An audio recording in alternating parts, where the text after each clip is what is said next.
Lux peregrinorum duc nos per viam pacis, in tenebris ambulamus. in tenebris ambulamus, sed lumen tuum manet, cor nostrum te querit, Domine lumen aeternum. Vox tua susurrat inter montes et silentia, in umbra timoris spes tua resplendere.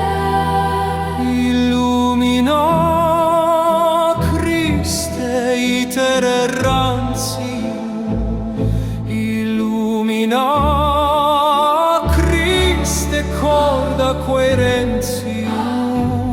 Pax tua descendit super viatores fatigator.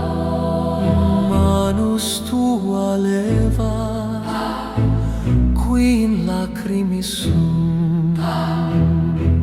Gloria Patri et Filio et Spiritui Sancto, sicut erat in principio et nunc et semper et in saecula saeculorum. Amen. Lux peregrinorum